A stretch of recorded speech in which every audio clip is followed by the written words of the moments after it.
Page 6, bells in the steeple. This lesson has to do with the broken chord pattern in the right hand. No big deal. Let's go through this and talk about it. I look it over, I see it's 4 lines long. The clef signs are still treble and bass clef. They will be most of the time, but just get in the habit of always checking them. Because about 0.5% of the time, they won't be treble and bass, they'll be something else. So just get in the habit of checking it. And you think, well, why? I mean, if it's going to be that most of the time, why bother? I mean, we'll probably catch it eventually if it changes. And to me, the answer is we want to be picky. We want to deal with the details. So just get in the habit of looking at all the, don't skip over stuff.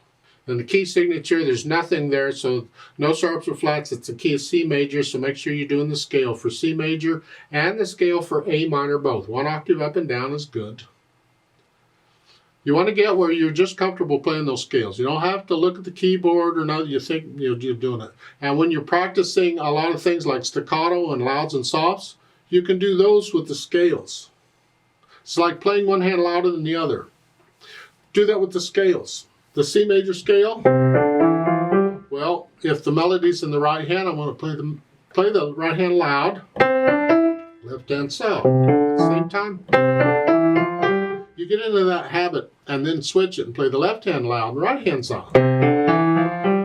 It's that feeling. All these different things you're doing and have to do in the pieces, you can practice with the scales since you're playing them anyway. That way, when you get them in the pieces, you can already do it. However, enough of that rant. Let's go on. 4/4 time signature, and I see 8th notes going crazy. But that's okay. We'll deal with that. Right hand, well, they want 2 and 4, actually. Now, the idea with that is you're in this position, and the idea with that is there must be some reason they want do they need the A? Because sometimes they may need it. But when I look through this, I don't see anything in the right hand other than this chord and this chord. These 2 chords, that's it. And if that's the only thing you're doing, I don't understand why they want 2 and 4 there. There's nothing wrong with it, I just don't see the point. I'd just stay here in a 5-finger position, do 3 and 5.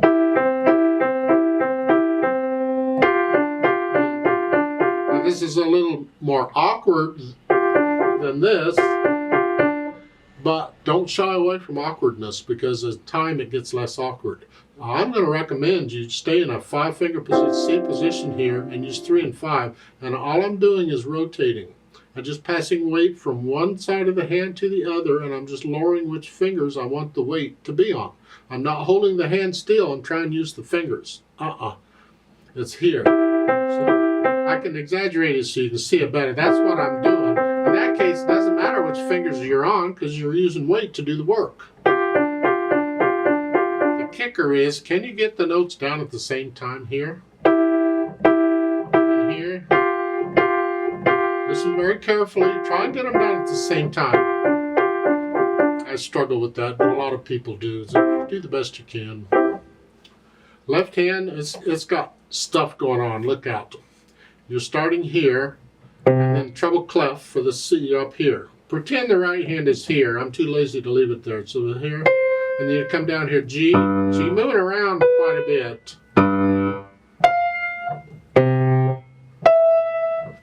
And as far as a quarter note versus half note thing, you're pretty much stuck just playing it because you're moving around so much. So here the rest does give you back time. And you don't want a whole rest now. It's not a quarter note. Rest, rest. If you can, hang on to the half note a little longer.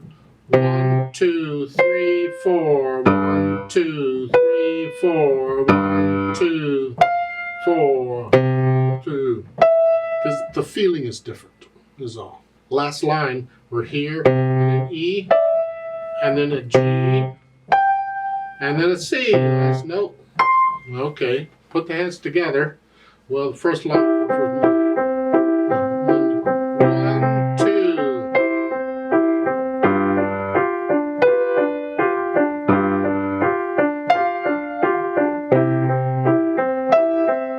Once you can do that, then go back over it slowly and get rid of the hesitation. So these 8th notes, anywhere. And then I'll think about the articulation, which in this case it's all connected. They give you those little hat thingies there on the half notes in the left hand. That's an indicator. It's like a marcato. It's a strong accent. There are different kinds of accents. We had natural accents. Well, here that's a strong accent. It's here and then loud. Play it.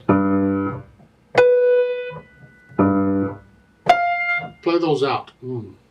At the beginning, you see the word in between the staff, legato. That means connect them. That's part of articulation. That means connect them because they don't give you any slurs or anything. And if they don't tell you anything, it's your choice how you want to do it. I could have done these staccato. But when they tell you legato, now you have a choice. You connect them. Then the dynamics, P for soft. And it's going to be everything because these marcato notes, the half notes, you're going to play those out. Those are more like a moderately loud. It goes up a couple notches. Not just a little bit, it's louder.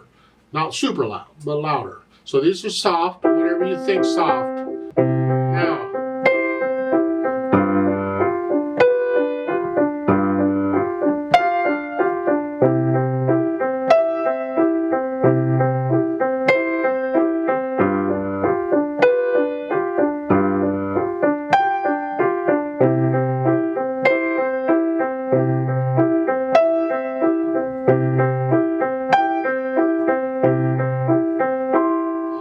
note does not have a marcato on it. You play it the same as the right hand.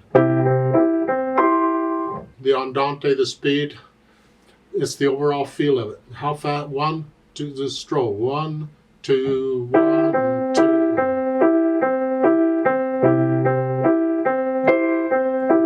But it's the overall feel of it. So the eighth notes will want to slow it down a little bit, but the left hand will want to speed it up a little bit. 2, 2. That really sounds slow. So you have to find a way somewhere in between the two and a speed that works. It's not a set speed. It's how do you feel it. Remember the natural accents? 1, 2, 3, exaggerating. The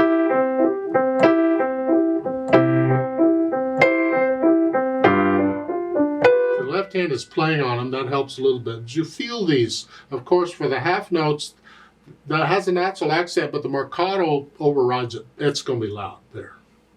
But still feel that at the beginning of each measure a little bit going on. Now, in my opinion, they should have added pedal here. We're talking bells in a steeple. A bells in a steeple, they just ring out all over. They're just all the time. So this doesn't sound like bells in a steeple to me when it's so clean. That's not bells in a steeple. So in my opinion, we should add some pedal here. And I can't believe I'm saying that because most all the time I'm saying take the pedal away. They got too much. But here, I think we should do the pedal. And I'm going to pedal it according to the harmony. So I'm going to start the notes first, then the pedal. I'm going to leave it down. And I'm going to change it in the third measure. Right after I play the notes, I'm going to change the pedal because it's a different chord. I'm going from here to here. Two different chords, so I'm going to change the pedal again.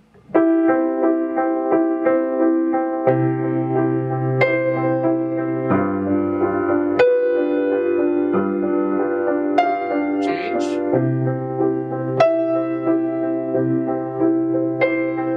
Change.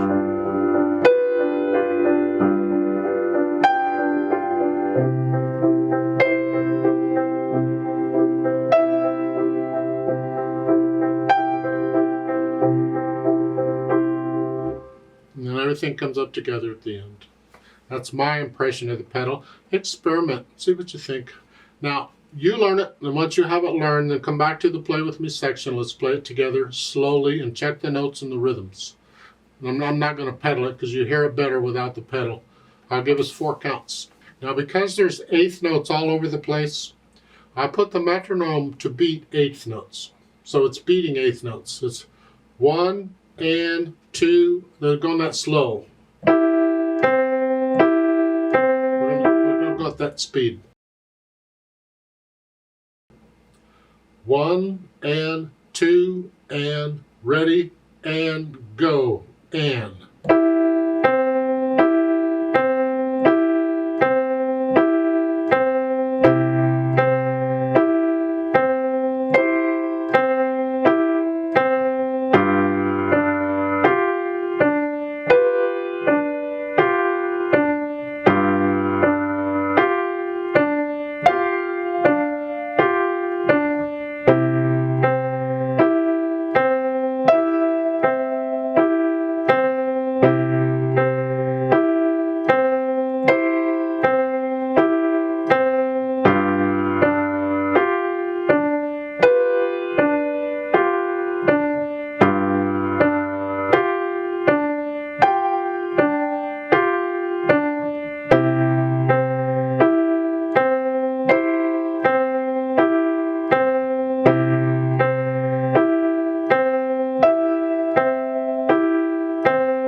Press